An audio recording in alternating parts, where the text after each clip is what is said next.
자, 11번. 제3자의 물건을 압류한 처분은 무효입니다. 압류요건은 세 가지가 있죠. 의, 금, 양.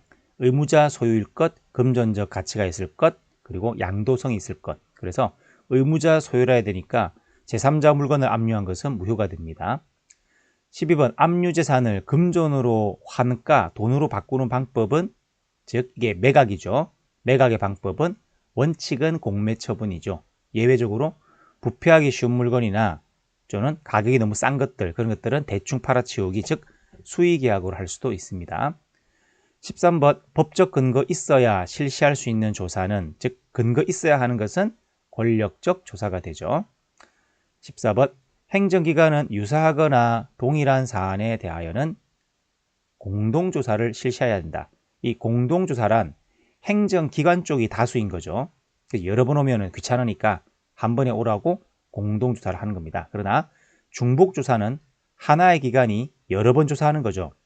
여러 번 조사하면 안 되는 거죠. 그래서 공동조사는 하여야 하고 중복조사는 안 해야 되는 게 원칙입니다.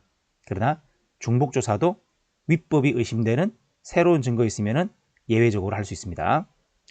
15번. 행정조사는 행정이니까 형사상 처분이 아니죠. 그래서 정기로 실시되는 것이 원칙입니다. 16번. 중복조사는 위법이 의심스러운 새로운 증거 있을 때입니다. 명백한 게 아니라. 그래서 의세 그랬죠. 의심스러운 새로운 증거 발견됐을 때. 17번. 행정조사는 조사 개시 7일 전에 조사 대상자에게 통지해야 한다. 그래서 행정조사기본법에서는 사전 통지도 7일 전, 사후 통지도 7일 이내 합니다. 둘 다 7일 7일입니다. 그 다음 18번. 통고 처분을 불이행하면, 처벌 절차는 종료된다. 즉 통고 처분을 이행하게 되면 돈 내면 절차는 종료되니까 일사부재리 원칙이 적용되죠. 그러나 통고 처분을 불이행한다. 돈을 안 내면 통고 처분은 자동으로 소멸하고 관계 행정청에 고발에 따라 형사 절차로 다시 진행이 되는 거죠. 19번. 지방자치단체에 대한 양벌 규정은, 즉 자양 그랬죠. 자치사무를 수행할 때 적용된다. 자양 그랬습니다. 기관위임 사무는 국가사무니까 스스로 벌을 못 주죠. 그래서 자치사무를 처리할 때만 양벌 규정에 적용됩니다. 20번.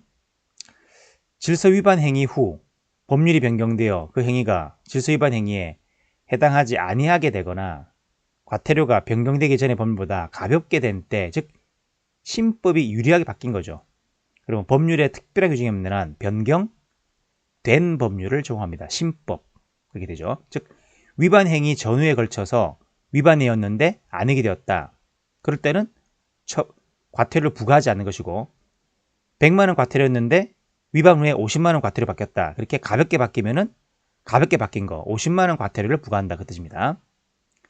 그러나 과태료 부과가 확정 전후, 확정 전에 위반이었는데 확정된 다음에 위반이 아니면 그때는 부과하지 않는 게 아니라 이미 부과했으니까 징수하거나 집행하지 않는다. 이런 그림이었죠. 그 다음 21번. 14세가 되지 아니한 자, 즉 미만의 자죠.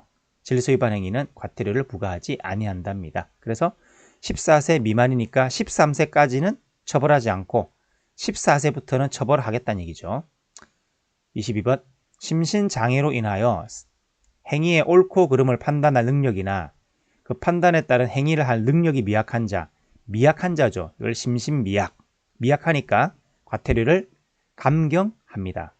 이게 미약한 게 아니라 없다 이런 말이 나오면은 심신상실이죠. 상실한 자는 과태료를 면제합니다. 그리고 또 하나 중요한 것은 할 수 있다가 아니라 한다로 되어 있죠. 심신장애라는 것은 본인의 규칙사유가 아니기 때문에 할 수 있다가 아니라, 즉 임의적 감경이 아니라 필요적 감경으로 되는 겁니다. 23번. 하나의 행위가 둘 이상의 질서위반 행위에 해당하는 경우에 그때는 하중했죠. 가장 중한 과태료를 부과한다. 그래서 100만 원짜리, 200만 원짜리 하나의 행위로 동시에 걸리면 200만 원 이하의 과태료. 그러나 두 개의 행위로 두 개에 해당하면 100만 원, 200만 원 합산해서 300만 원 이하의 과태료. 이렇게 되는 거죠.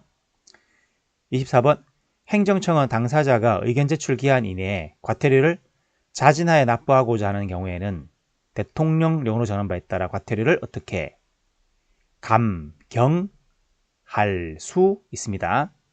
면자가 들어가면 안 되죠. 왜냐하면 과태료 부과한다는 것은 위반 사실은 있다는 겁니다. 그래서 위반했는데 아무런 처벌하지 않는다. 그럴 수는 없으니까 면제는 안 되고 줄여주는 게 되는 거죠. 그리고 이거는 위반한 건 맞은 거니까 무조건 감경하는 게 아니라 할 수도 있다. 즉 임의적 감경이 되는 겁니다. 그럼 감면이 어디서 나오느냐?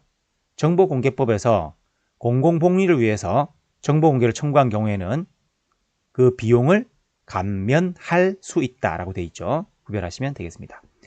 25번 행정청은 5년이 경과하면 해당 질서위반 행위에 대하여 과태료를 부과할 수 없다. 이건 채책기간.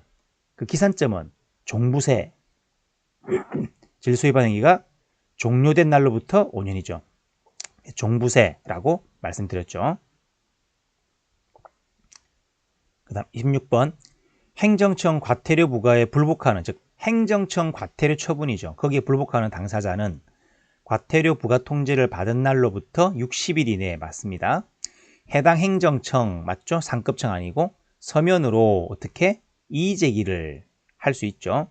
즉 행정청 과태료 부과에 불복하면 그 과태료 처분은 자동으로 소멸하니까 취소 소송은 제기할 수가 없죠. 그래서 행정청 과태료 처분은 처분성이 없다, 더럽다, 퇴 그랬죠.